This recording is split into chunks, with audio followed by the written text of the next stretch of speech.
신약 성경 중에 요한복음 14장 25절에서 31절까지 말씀입니다. 신약 성경 172면에 있는 요한복음 14장 25절에서 31절, 이 계시의 말씀을 봉독할 때에 살아계신 하나님의 음성을 들을 수 있기를 바랍니다. 내가 아직 너희와 함께 있어서 이 말을 너희에게 하였거니와 보혜사 곧 아버지께서 내 이름으로 보내실 성령, 그가 너희에게 모든 것을 가르치고 내가 너희에게 말한 모든 것을 생각나게 하리라. 평안을 너희에게 끼치노니 곧 나의 평안을 너희에게 주노라. 내가 너희에게 주는 것은 세상에 주는 것과 같지 아니하니라. 너희는 마음에 근심하지도 말고 두려워하지도 말라. 내가 갔다가 너희에게로 온다 하는 말을 너희가 들었나니 나를 사랑하였더라면 내가 아버지께로 감을 기뻐하였으리라. 아버지는 나보다 크심이라. 이제 일이 일어나기 전에 너희에게 말한 것이 일이 일어날 때에 너희로 믿게 하려 함이라. 이후에는 내가 너희와 말을 많이 하지 아니하리니 이 세상에 임금이 오겠음이라. 그러나 그는 내게 관계할 것이 없으니 오직 내가 아버지를 사랑하는 것과 아버지께서 명하신 대로 행하는 것을 세상에 알게 하려 함이로라. 일어나라, 여기를 떠나자 하시니라. 아멘. 미국의 락과 블루스 음악 역사상 가장 위대한 기타리스트다라고 일컬어지는 지미 핸드릭스를 아십니까? 그는 1942년에 시애틀에서 태어났습니다. 9살에 부모의 이혼을 겪었습니다. 탭 댄서였던 아버지의 보호 아래서 유년기를 보냈습니다. 그러다가 16살이 되었을 때 어머님이 알코올로 사망했다 하는 소식을 듣고는 미친 듯이 기타에 집중합니다. 그러다가 군 복무를 마치고 와서는 이 쟁쟁한 이 아티스트들과 연주하면서 그 실력과 명성이 급부상합니다. 그리고는 3인조 밴드인 The Jimi Hendrix Experience라는 밴드를 조직을 하고요. 이 불후의 명곡들을 발표하면서 엄청난 인기를 얻습니다. 하지만 그는 마약에 의지해서 살았어요. 무대 위에서나 밖에서 난폭하게 행동하고 문란한 삶을 살았습니다. 공연 끝에는 막 기타를 부수고 하는 그런 행동을 했습니다. 평안을 찾아서라는 그 글에 의하면은 1970년에 어느 날 이 지미 핸드릭스의 공연이 마치자 관중들이 그 함성을 지르면서 박수를 보냈습니다. 그런데 그러다가 순간적으로 열광하던 박수 갈채가 갑자기 그치게 되었는데, 이유는 뭐냐면 이 핸드릭스가 무대 위에 무릎을 꿇고는 움직이질 않는 거예요. 그래서 모든 사람들이 박수를 치다가 중단을 했습니다. 그런데 그 고요한 정적을 깨면서 관중들을 향해서 이렇게 말했습니다. 여기에 누구 참된 평안을 아는 사람이 있으면 무대 뒤에서 저 좀 만나 주십시오. 근데 아무도 그 갑작스러운 초청에 응한 사람이 없었습니다. 며칠 뒤에 그는 수면제 과다 복용으로 죽었습니다. 그의 나이 28살이었습니다. 평안을 찾지 못한 이의 극단적인 선택이죠. 사실 세계는 이제껏 한 번도 완벽한 평안을 누린 적이 없습니다. 인류의 역사가 시작되면서부터 지금까지 전쟁이 그치질 않았습니다. 우리 사회도 사건과 사고의 소식으로 넘쳐납니다. 지난 최근만 해도 벌써 총기 사고로 인명 피해가 있었죠. 또 두어 주 전에 일어난 윌링시의 한 남자가 자기 부인을 핫tub에 가두고서 죽게 한 이야기로 내내 시끄러웠습니다. 정말 평안이 없는 사회고 평안이 없는 가정의 모습이죠. 그래서 사람들은 다른 곳에서 평안을 찾고자 합니다. 인도에 가면은 그 오쇼 라즈니시가 세운 명상 센터가 있습니다. 오쇼 아쉬람이라는 곳이죠. 세계 100개국에서 매년 한 6만 명 정도가 이 명상센터를 방문합니다. 인구 250만 명의 이 뿌나 도시에 뿌나 도시가 이 오쇼 아쉬람 때문에 먹고 산다라고 말이 나올 정도로다가 대단한 수입을 자랑합니다. 그 오쇼 라주니 씨가 살아있을 당시에 그가 가지고 있는 롤스로이스 자동차가 93대였습니다. 그러니까 명상 산업으로 얼마나 많은 돈을 모았다는 얘기예요. 그는 왜 그렇게 많은 사람들을 모았느냐 하면 그는 이렇게 주장해요. 모든 종교와 기성체제를 비판하고 오히려 대담하게 죄를 지어라. 성도 억압할 것이 아니라 자유롭게 성을 표출하라. 그래서 그냥 거기 명상센터에 간 사람들은 그냥 눈 맞으면 그냥 길거리에서도 막 하고 막 그래요. 그래서 모든 사람들이 이제 성에 개방되고 그들은 평화, 사랑, 영혼의 각성 이런 단어들을 쓰면서 만족해 하는 거죠. 어떻게 해서든지 평안을 갖고자 하는 이 세상 사람들의 바람입니다. 하지만 현실을 도피해서 얻는 평안은 진정한 평안이 아니에요. 진정한 평안이란 우리의 이 가정과 또 일터와 또 학교에서 얻는 평안이 일상의 평안이 진짜 평안이잖아요. 물론 세상도 우리에게 평안을 줍니다. 오늘 본문에 보면 예수님도 인정을 하셨어요. 27절에 나의 평안을 너에게 주노라 내가 너에게 주는 것은 세상이 주는 것 같지 아니하리라. 자, 세상이 주는 것 같지 않다고는 했지만 세상이 주는 평안도 있다 이런 얘기잖아요. 그렇습니다. 세상이 우리에게 주는 평안이 있어요. 근데 세상이 주는 평안은 대단히 제한적이고 환경 의지적이에요. 그래서 환경이 바뀌고 상황이 달라지게 되면 평안을 잃어버립니다. 돈이 주는 평안이 있습니다. 사랑, 애정이 주는 평안이 있어요. 또 가정이 주는 평안도 있습니다. 건강이 주는 평안도 있습니다. 하지만 이런 것들이 깨지게 되면은 평안도 함께 깨지는 그러한 모습이죠. 이렇게 물리적이고 제한적이고 또 환경의지적인 평안은요, 진정한 평안이 아닙니다. 그 어떤 상황에도 흔들리지 않는 평안이 진짜 평안이죠. 근데 세상에 어떻게 그런 평안을 얻을 수 있을까?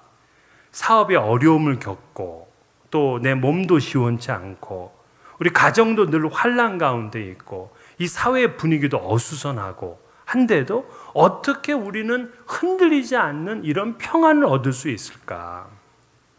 찰스 브래들리는 이렇게 얘기를 했어요. 하나님께서 한번 어떤 심령을 상하게 하면 온 세상이라도 그를 치료할 수 없다.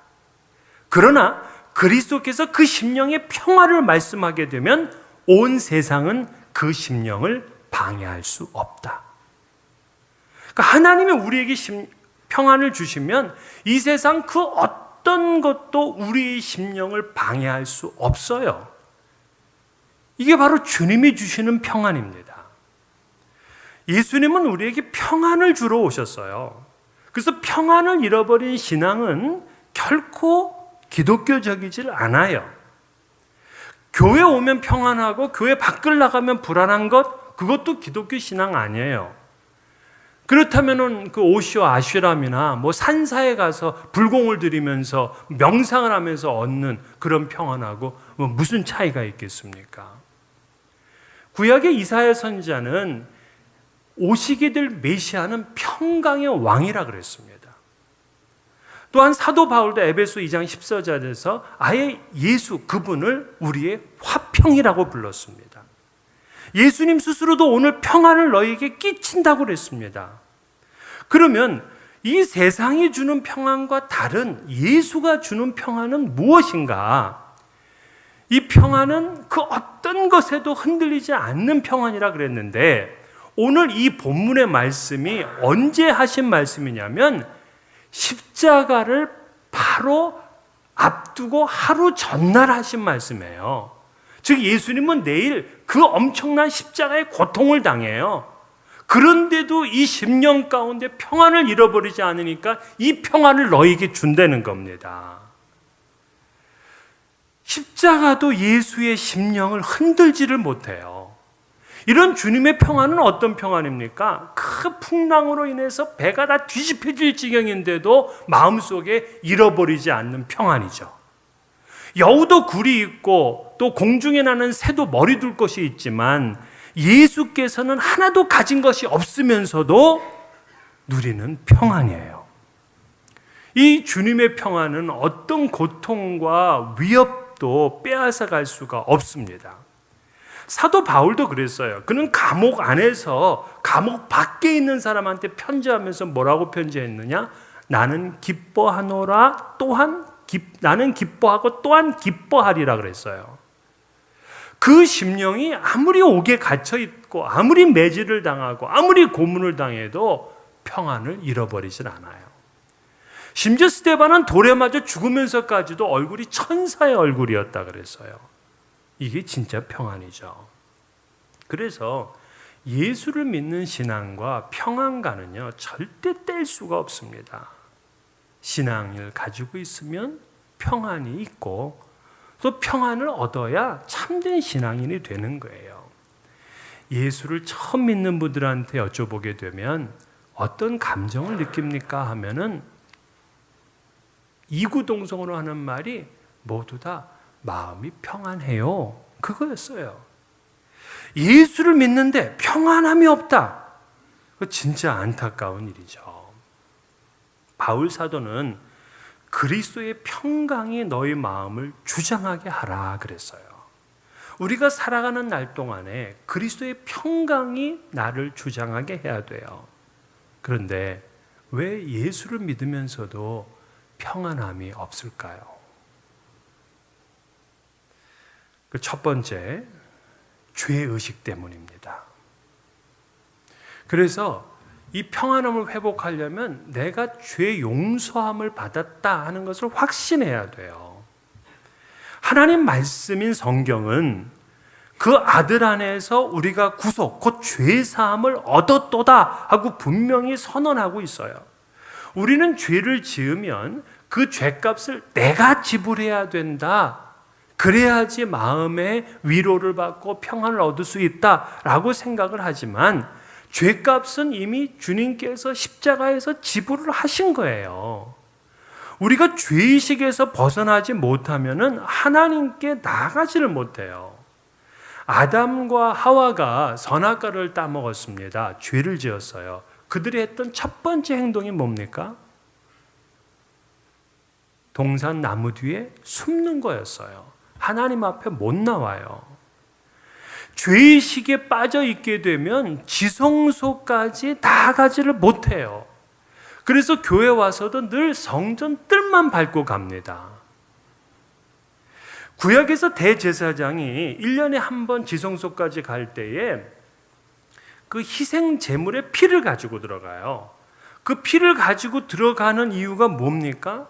나는 죄인이지만 대신 이 제물의 생명으로 내 죄를 용서하셨다 하는 그 믿음을 가지고 지성소에 들어가는 겁니다.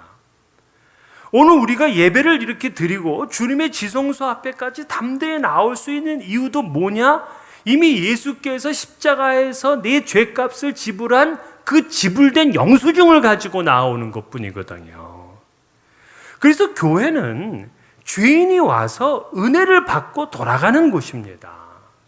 그 은혜를 가지고 한 주간 동안 승리하며 사는 거죠.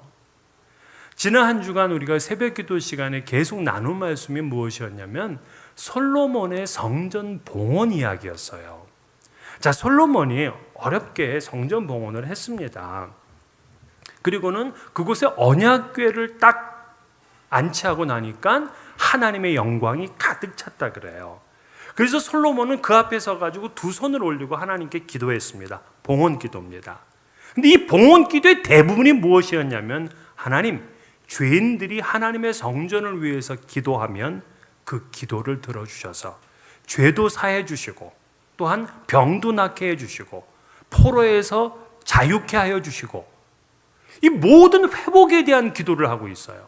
마치 솔로몬은 자기가 지은 이 성전이 죄인들을 위한 하나님의 처소인 것처럼 그런 확신을 가지고 하나님 앞에 기도합니다. 그래요. 하나님의 전인 이 교회는 죄인들이 와서 기도하면 병이 낫고 상처가 치유되고 묶인 것이 풀려 자유롭게 되는, 그래서 평안을 누리는 곳이 바로 교회라고요. 그래서 여러분, 하나님의 전에 와서 기도하면 죄의 용서함을 받고 온전히 회복됨을 믿으시기를 바랍니다. 우리의 모든 죄를 주님께서 십자가에서 지불하셨다 하고 믿고 죄에서 자유하셔야 돼요. 로마서 6장 10절과 11절을 보면 그가 죽으심은 죄에 대하여 단번에 죽으심이요 그가 살아계심은 하나님께 대하여 살아계심이니 이와 같이 너희도 너희 자신을 죄에 대하여는 죽은 자요 그리스도 예수 안에서 하나님께 대하여는 살아있는 자로 여길지어다. 자, 이 말씀이 무슨 말씀이냐? 예수의 죽음으로 인해서 우리는 죄에 대해서 죽은 자야. 자, 죽은 자에게는 책임을 물어요, 못 물어요? 죽은 자에게는 책임을 못 물어. 이미 죽으면. 죄에 대해서 우리는 죽은 자야. 그래서 내 죄값을 지불 안 해요. 그러나 그리스도 예수 안에서 하나님에 대하여는 산 자로 여길지어다. 그러고 나서 그 다음 절 로마서 6장 12절에 바울 사도는 죄가 너희의 몸을 지배하지 못하도록 하라. 왜? 그 죄가 우리를 자꾸 지배하게 되고 죄의식에 빠져 있게 되면 평안을 잃어버리게 되고 하나님께 나아가지 못하게 돼요. 은혜를 못 누려요. 두 번째, 왜 신앙인이면서도 평안을 누리지 못하느냐? 세상 염려 때문에 그래요. 그 염려를 주님께 맡겨야 됩니다. 마태복음 13장에 보면 씨 뿌리는 비유가 나오잖아요. 뭐 길가에도 뿌려지고 돌밭에도 뿌려지고. 근데 가시떨기에 뿌려진 씨앗이 어떠냐면 이때 잘 줄기가 자라나다가 갑자기 그 가시에 막혀서 그 기운 때문에 열매를 맺지 못하는 이야기가 나옵니다. 그 가시가 뭐냐? 그 가시를 예수님은 세상 염려와 재물의 유혹이라 그랬어요. 세상 염려가 우리의 신앙을 찔러댑니다. 그래서 불안하고 염려하고 마음의 평안을 잃어버리게 되는 거죠. 사실 이 세상 일을 보게 되면 염려하지 않을 게 없어요.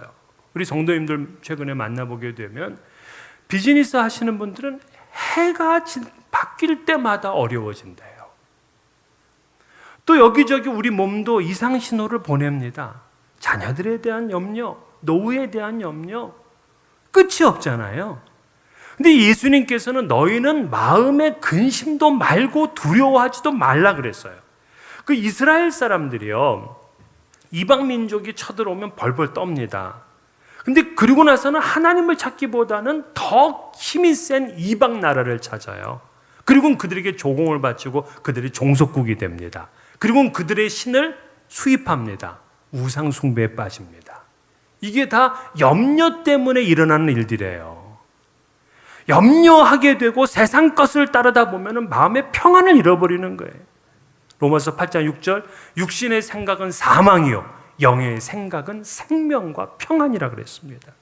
그래서 세상 염려에 매여 있는 사람들은요, 영의 생각으로 그것을 극복해내야 돼요. 하나님은 공중에 나는 새 한 마리도 들에 핀 이름 모를 들꽃도 모두 입히시는데 하물며 우리일까 보냐. 세상 염려는요, 우리를 불안하게 하고 평강을 빼앗아가 버립니다. 그래서 여러분, 염려할 것이 있으면 하나님 앞에 기도하고 맡기셔야 돼요. 주님께서는 바울을 통해서 아무것도 염려하지 말고 오직 모든 일에 기도와 간구로 너희 구할 것을 감사함으로 하나님께 아뢰라. 그래야만 모든 지각에 뛰어난 하나님의 평강이 그리스도 예수 안에서 너희 마음과 생각을 지키시리라 그랬어요. 그래서 염려 대신에 우리는 하나님 앞에 기도로 나아가는 거예요. 그럼 주님께서 주님의 평강을 우리에게 주시는 것입니다. 끝으로 세 번째, 왜 우리가 평안을 잃어버리느냐 하면은 자신만을 믿기 때문에 그래요. 성령의 인도하심을 믿어야 되는데 자기를 믿는 거예요. 그래서 모든 문제를 다 자기가 해결하려고 그래요. 누가복음 12장이면 어리석은 부자 예가 나옵니다. 이 부자가 엄청난 소출을 거둔 뒤에 뭐라고 하냐면 또 내가 내 영혼에게 이르되 영혼아 여러 해 쓸 물건을 많이 쌓아두었으니 평안히 쉬고 먹고 마시고 즐거워하자. 아니 평안히 쉬고 먹고 마시고 즐거워하자. 계획대로 됩니까? 그는 자기의 인생을 믿었지만 그날 밤 하나님이 그의 영혼을 찾으시겠다는데 그 평안이 무슨 소용이 있냐고요. 평안은 권력이 있다고 평안한 거 아니에요. 미국의 대통령 요즘 트럼프가 평안해 보이십니까? 소유가 많다고 평안한 거 아니에요. 이 사라센의 위대한 왕이었던 캘리프 아브델라함은 그가 마지막 죽기 전에 인생을 이렇게 회고했어요. 나는 50여 년 세월 동안 신하들과 주변 나라들로부터 존경을 받고 부족함이 없도록 지상의 축복을 누렸지만 진정으로 행복한 날수는 오직 14일 뿐이었다. 이 14일이 또 무슨 날인지 모르겠지만 아무튼 그렇게 얘기를 해요. 스탈린도 여러분 한 나라를 다스렸던 사람이잖아요. 근데 늘 자신이 타살되지 않을까 하는 두려움 속에 자기는 침실이 8개야. 8개 중에서 어느 방에서 잘지 몰라. 근데 방마다 전부 다 은행 금고 같이 그렇게 채워두었다 그래요. 일본을 통일했던 그 도쿠가와 이에야스. 교토에 가면은 그의 성이 있습니다. 제가 가봤어요. 갔는데 그의 방 앞에 이 마루는요 전부 다 찌그덕찌그덕거려요. 일부러 그렇게 놨어요. 누가 밤에 나를 죽이러 오지 않을까 하는 두려움 때문에 전부 삐그덕삐그덕거린다고요.